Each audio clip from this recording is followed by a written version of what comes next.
it's Wayne Wallace, and I need to retouch some photos, so I thought I would take you along with me. So here's one of my photos that I have to retouch, and I basically already got started, but let me show you what I did. I placed the background. So this was the original shot. You can see my stands in the background. The backdrop is not wide enough because I just use a short 4-foot backdrop. So basically what I did was I cut out the subject, and then I put a white background in. What I typically do when I'm doing the photo shoot is once I get everything set up, I take a photo of just the background by itself in case I need to do a background replacement like this. That way the colors match up. And now what I'm going to do is I'm going to flatten all this into a merged layer. And that way I've got a starting point to go in here and start doing my blemish removal. And I've got all these actions set up here just to make it faster for me. And basically what blemish removal does is creates a new layer and then puts my tool into a healing brush here. And then I can just go in here and I can start healing these little bumps and spots and blemishes, just any little distracting elements. Basically all I have to do is touch. If I have a hair coming down like this, I can just swipe it and I can get rid of it just like that. And Photoshop's pretty good at recognizing what it needs to get rid of and what it doesn't need to get rid of. So it's pretty smart. It's gotten better over the years.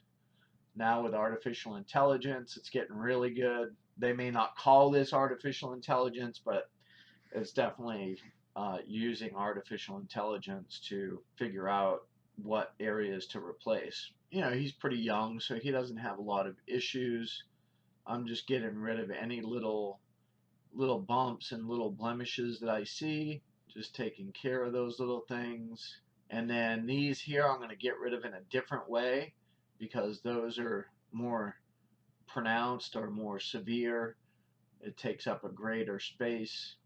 So I'm going to use a different technique for that. So overall, everything looks good here. I've got some stray hairs that I'm going to get rid of, but I'm going to do that in a different way as well. So next thing I'm going to do is so this basically I'm just going to take a white area and I'm going to clone it over the little stray hairs.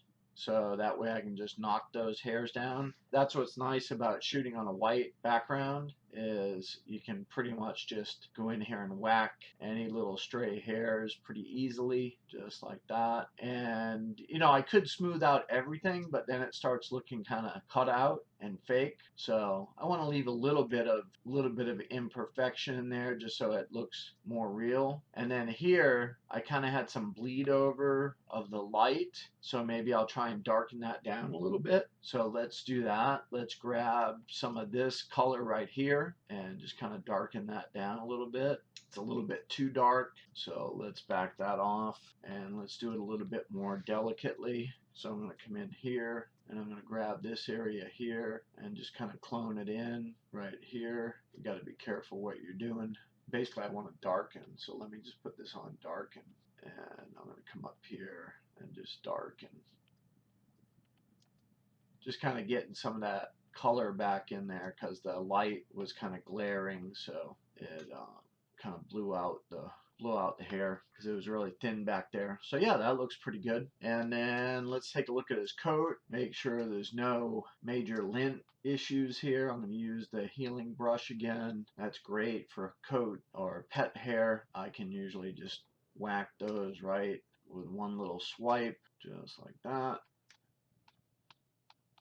Probably going to crop out that part anyway. Okay, so everything's looking pretty good there. What I'm going to do now is I'm going to merge this, and then I'm going to run a skin smooth. This is a routine that I have that smooths out the skin, and actually I need to go back in and do these under the eye bags I just remembered. So what I'm going to do is I'm going to merge this again, and then I'm going to go in and take care of these. And I'm going to use, actually, you know what? I'm going to get rid of that merge because this layer here is only at 65%. So anything I do to this is going to kind of be muted at 65%. So I'm going to take this area under the eye and I'm just going to drag it down here. And that way it'll kind of repair that, but it'll do it at a less than 100% way. So now you can see that it's subtle, right? There's still a little bit of eye bag there, but it's subtle and it's on the smooth layer. So all that's very smooth and it looks good. And then I'm going to flatten it again. And then I'm going to run a curves bump on it. And I like to run a linear contrast on it just to give it a little pop. Okay, so there it is, done.